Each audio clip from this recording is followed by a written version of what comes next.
Hi, this is Guy, the Vecino's Coffee Guy, and welcome to our show on how to open a shop, and an operation, I should say.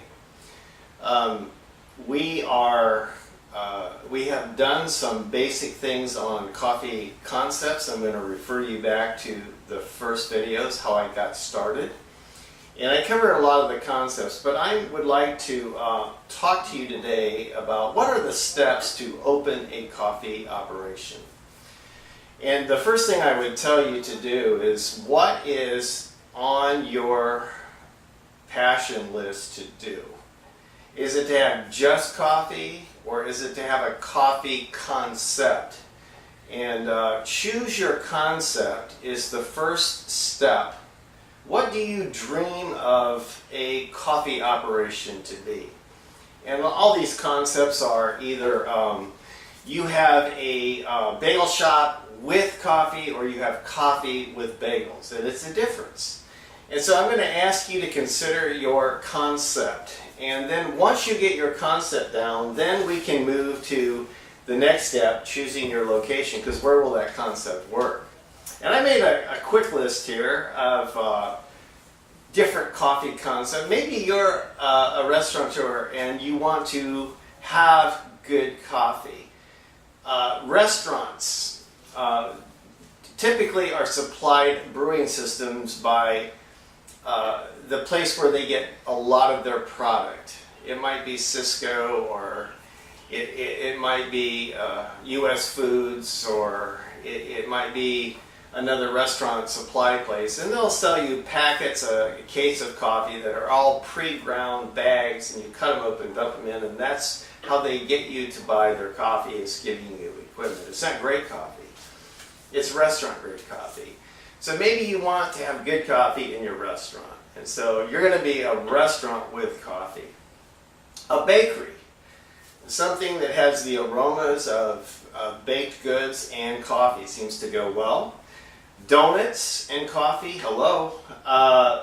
Bookstores and coffee. Now, bookstores are rare. They're not out there as much as they used to be, because people are buying books on Amazon, but they're used bookstores, and that's still a viable concept, I believe.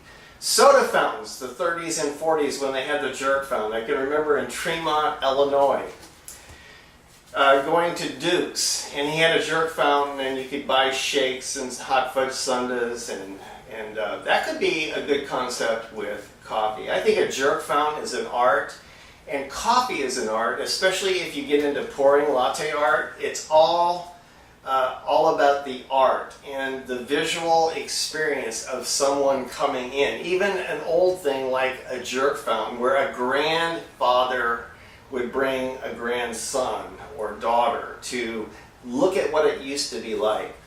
A tea house. I opened a store, and it's mainly a tea house, and they had a tea wall, and it was a great one. It's in Wheaton, Illinois, and they have a ladder like a library would have, that slides along on a wall of teas, and but they had coffee with their teas, an espresso bar.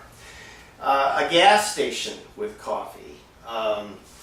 It's a quick grab-and-go society, and how good coffee is invading gas stations, but how bad, mediocre coffee too is very present in gas stations.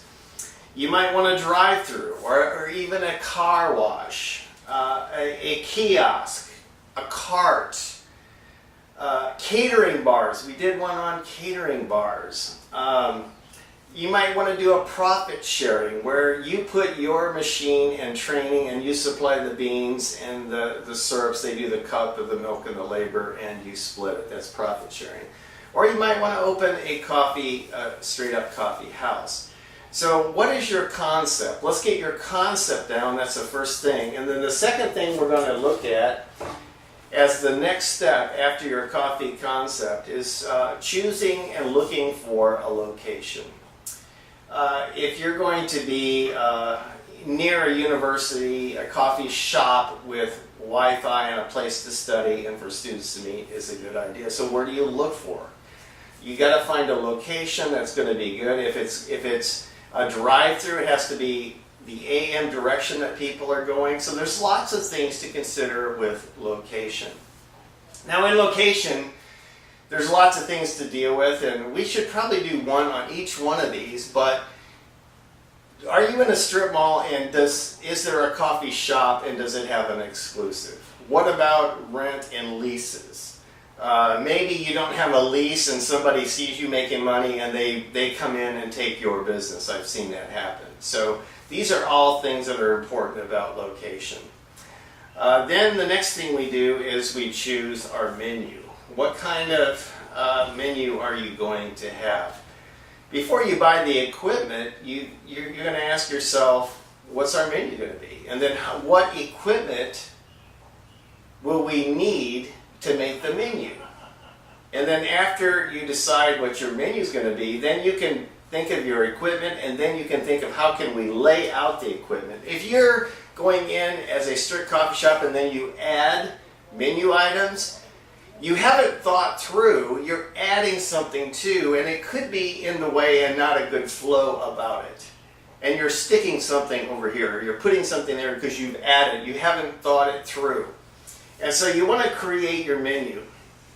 And then you want to choose your equipment to make that menu.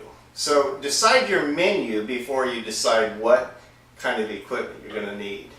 And then I'm going to say this to you. I have set up 360 some coffee operations.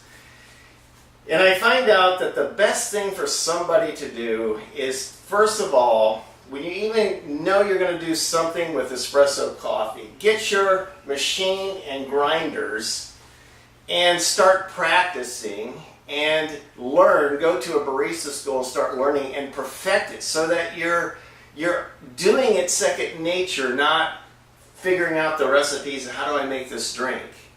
And so you want to get your machine early on and your espresso bar so that you can practice. That's probably one of the biggest learning curves that's going to take the longest. And if you have a desire to pour latte art, that takes lots of practice. And so you need to be making drinks in your home, for your family, your friends, for yourself. Here, I have friends that come over. I think we had 5 people over, 6 this morning, and we're making coffee. So I'm always making coffee, but now when I go to do it, it's second nature. So that's something you need to consider doing, is getting your espresso machine and grinder first. And then I would say after you choose your menu, then you do your bar layout. How can we lay this out so it's well thought of, so that you're not taking so many steps? With this side of the machine, it's better to have a door that opens this direction so I don't have to step back to open it. So these are layout principles. You want to lay out your bar, and this is a training bar. It's designed for training, so one person can oversee 2 people learning barista skills. And it's layout. And then after your layout, you're going to do your plumbing and electric. And I'm going to refer you back to, I believe it's Cross Point Church where we put it in. And I believe we talk about layout and water, plumbing, and electric specs in that video. So go back to that. Now in these concepts, I also would direct you to my website, vecinoscoffee.com. And on that website, you will see all these concepts, and there'll be challenges, and there will be benefits. And we weigh out the challenges and the benefits in the concept part of Vecinos Coffee. So go to Vecinos Coffee, click on concepts, and start weighing through. I've helped hundreds of people, so why reinvent the wheel? We've helped a lot of people with lots of concepts, and there are a lot more than what we have on the website. And then after your plumbing and electric specs, you're going to have the installation. With me, for instance, if I sell a machine, it usually includes the installation in the price. I want to make sure the espresso machine is installed correctly. so it doesn't get air in the line and burn up the pump. Or you're turning on the heating element without water in the boiler. And so installation is a good thing. So after the plumbing and electric specs, then there's the installation, and then there's the formal training of your employees. You could have a coffee school at your location, and you could develop a system to learn coffee and do small things before you turn them loose as a certified barista. And I would recommend a certification process so that your quality of drinks is consistent from one barista to another barista. And then we're going to do a soft opening. You want your employees to practice and have their family and friends come in, and they are making drinks for their family and friends who are going to be more forgiving until they get their system down. So you want a soft opening before you then have your grand opening, where you're plastering it on all of the media sites that you can go on, and where you can advertise on radio or newspaper or however you're going to market yourself. And then you have your opening, and that's the steps in opening a coffee operation. Let me read them once more, and maybe we'll flash them on the screen. Choose your concept, choose your location, create your menu, choose your equipment to make your menu, lay out your bar, what are your plumbing and electric specs that you give to your contractor, and then installation of your equipment, and then training your employees on that equipment, or sending them to a barista school like we have here. Get them trained and go over the trainer with what standards you're going to have so that they're up to date with your standards. And then a soft opening with family and friends, and then a grand opening. So that basically that's the steps in opening a coffee operation. Call me and I would love to talk over with you your concept. I like working with people and their concept. So feel free to call me. My phone number will be on the screen, 765-730-2935. It's my cell phone. I usually have it on me, and I'm happy to do a free call. And as far as getting into consulting, that's a few calls in, then it turns into consulting. And so at that point, we have to start charging for the consulting. So thank you very much. If you like this channel, would you please subscribe to it and like it, and tell your friends who might be helpful. And we will hopefully see you next week with a new video. Thank you.